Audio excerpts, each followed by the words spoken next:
Hello everybody, once again.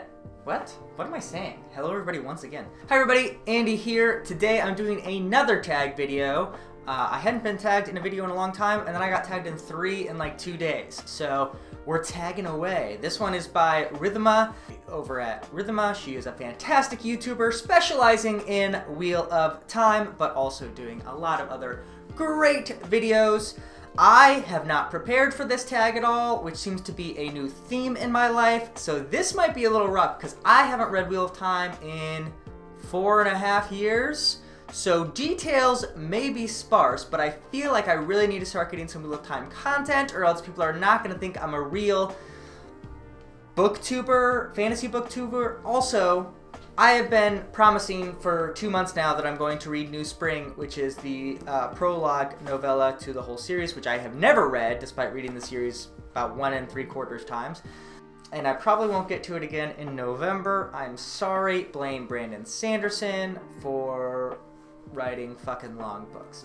But I'm going to hold you over with this. This is the way back book tag, which I guess that's a defense for me not having read the book in a long time. But here we go. These are Wheel of Time opinions. And again, remember, I haven't read this book in a while, and I'm just going off the top of my dome. So let's see how we do this. Oh, and spoiler warning right off the bat, like for the whole series. I'm just going to say spoilers without even giving you warning. So if you haven't read Wheel of Time, thanks for watching. Like the video and then leave. Or if you don't care about spoilers, you can stay.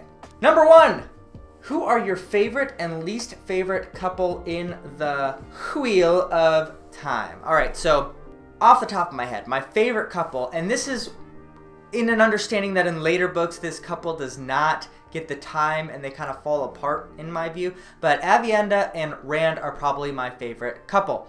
The tension between them and yet the chemistry that is sparked between them, I think is stronger than any of the other love stories. Obviously at the end, Rand and Min, I think develop a good relationship, but Aviendha and Rand have just such chemistry and yet so many reasons why it shouldn't work. And their first sex scene in the snow, her running away from him and him being confused, like that is, I think, some of the best romantic writing in a series that is full of sort of clunky romantic writing. That's why I really love that. Least favorite couple. Shit, Gon and Galad always get confused in my head. I think Gon is kind of the lame one that Egwene for some reason likes and gets married to before she kicks it at the end. Don't like that couple because Egwene is like one of the best characters and Gon is like vanilla ice cream. It's like sugar-free vanilla ice cream. Question 2. What is an unimportant small moment that you hope that they keep for the show? Okay, well, you're now hitting me in the weaknesses where small moments are not the things that I remember very well. That's not a small moment. People love that moment. Maybe just small moments. This might be major, but you know, it's going to be hard to remember. Small things that I hope they keep are like the camaraderie that being a Two Rivers person like gives to the core like 5. That through all of this massive series, there is this bond. Like kind of like in Game of Thrones where there's always this sort of like core, like they're a Stark. Like that never goes anywhere, and they did that well in the show as well as they do in the books. I hope that they have that same thing, like we're a Two Rivers person. Because that leads to a lot of the cool like moments, especially later on. Like when Egwene becomes the Amyrlin and Matt is like kneels in fealty to her. Like that's a big moment. A big part of it is like because she's a Two Rivers person and he's gonna defend her. And Nynaeve, as much as it's annoying, like her protectiveness comes from that camaraderie. Anyway, so I hope that they keep like that is an identity that really sticks with them throughout this huge epic series. What is one of your favorite funny moments from the books? I love Matt. Just overall, I think Matt is awesome and hilarious and super great. So all the things he does there. Probably one of the funniest moments that I just off the top of my head that I love is when he kicks Gon and Galad's ass in the fight. I mean, I know that's a lot of people's favorite, but I just find that hilarious. Also, I forget when this is, to be honest, but there is a point where he just had sex with somebody, but he has to run through, is it the tower or shit, I'm forgetting totally where this happens, but he's naked except for his fox medallion, but he's also having to like fight stuff. That whole scene I thought was hilarious. I'll have to go back and look where it is, and maybe I'll like put a description or something so that you know that I did the research afterwards. What is the moment from Wheel of Time that makes you cry or tear up? I already talked about two of them because I think the Avienda and Rand love scene is such a great punch moment that they're finding comfort despite like all the reasons they shouldn't like each other, I think is so great. Obviously, when Matt kneels before Egwene, I find so powerful. I would probably say, I'm forgetting the name of them, but the Callers, when the Caller first goes on Nynaeve and she's like learning how powerless she is to that. Like just having that character go through that just like immediately gives me feels. Anytime that Rand starts to really accept that he's going to die, especially when we're not in his perspective and we're looking at him from other characters, I think is so heartbreaking, especially Perrin or Matt or Egwene. So it's a couple of those. I know I'm saying a lot of different things, but and the sadness of Moraine. Anyway, a lot of good stuff. Let's move on to question number 5. What is your favorite quote in the Wheel of Time? Well, I probably should have come prepared for this. I'll just say, since I'm not prepared, there's a bunch of great quotes, obviously, and look at some of the other tags for people who actually did their research. But I love the opening paragraphs, like the whole, like, the wind, or the wheel turns and turns again, and each time there's this long description, and it ends with, it was not the beginning, but it was a beginning, and there's sort of that becomes like a theme through the series. At the beginning of each book, the first paragraph is this beautiful, poetic, Dickensian-esque paragraph. I love those. I know that they're not catchy and no one's going to put them on a t-shirt, but I love that style. What is a missed opportunity with the One Power? I guess I can't remember if this is right, and this might be because I have been reading Stormlight recently. There wasn't really a thought of how the One Power, like, economically affects things. Can the One Power create food, or in some ways help the production of food and goods and services and weapons in like a grander scale to provide like how to make regular life better? I understand that that's not like a focus of Wheel of Time as a whole, but because the White Tower keeps all its secrets and like its power structures are obviously based around the One Power, I think that they are a little slow to like create things for the common person. I think like that whole like category of what the magic in this world could do for people is not really explored.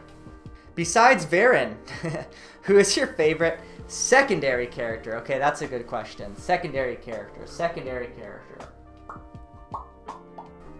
This might be an unpopular pick, but I actually really like Galad's story. I'm always sort of drawn to extreme views of justice, and that I definitely don't agree with that, but that being explored is very interesting, and his whole journey through being sort of cold to being in the White Cloaks, having to have his belief system challenged in just an extreme way and see how that shapes him and leads him to where he eventually ends up.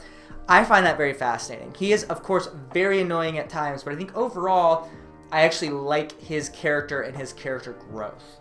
I'm very nervous that I've mixed up Galad and Gon. I don't think so, but I don't know for sure. Question 8. What was the theory that you had while reading that was wrong? I am not a huge theory person, to be quite honest with you. I don't really read mysteries for the same reason. I don't get a ton of pleasure of trying to pierce things together. I just kind of sit where I'm at and kind of see what's gonna happen. But if I'm thinking back to when I was reading, I think I thought when the Callers were first introduced, well, actually, the Sanchin as a whole, I just felt like they were going to have more to do with, the final finale than they really do. But I thought when the Caller was going to be introduced, that was going to be something that actually, came in play in the final battle. Like that was like they were going to like color all the Forsaken or something. Like that would be how they would end up equaling the playing field in some way. I didn't really understand how, but sort of that's what I thought. You know, that was going to be a key way of actually defeating the Dark One, which obviously didn't happen. 9. What is your favorite Wheel of Time culture and why? I think this... Has anyone not said the Aiel? Is that too easy? I just think that obviously Jordan put a lot of time and thought into their whole backstory, like them and the Tinkers, and how that was twisted and why. I just think is so interesting. Plus, like, desert people are always fascinating in the real world, but also in fantasy. I mean, same thing happens in Dune, I think. Anyway, Aiel. I think this is a slam dunk Aiel. 10. Who is a character from another book that would make a good Amyrlin seat? Okay. Alright, I like that. So I'm the Malazan guy, so I should probably think of someone in the Malazan world who would be a great Amyrlin. Oh, shit. I mean, I gotta say Tavor, right? Tavor Verin from the Malazan Book of the Fallen, the adjunct. She is cold as ice. She would fit right in the tower. I feel like that's a super easy slam dunk for people who have read both Malazan and Wheel of Time, but she will do what is necessary. Like, even more so than, like, Moraine. Like, she is just cold ass in the coolest possible way. So, gonna say that. And then finally, tag some Wheel of Time content creators. To be honest, I don't know enough Wheel of Time content creators because I just haven't been as involved. Like I said, this is my first video, and I can't re-tag Rhythma. And I think the Gleeman, I'm actually reading from his, so he's already done it. Anyway, so if you're out there and you're a Wheel of Time fan, consider yourself tagged if you want to be tagged. I love Wheel of Time as a series. I hope that I'm going to do more on this channel eventually. I just haven't quite gotten there yet. But thank you guys for watching. Comment below what you think about Wheel of Time, what you think about my answers to the questions. And of course, please subscribe to the channel. Thank you guys. As always, first in, last out.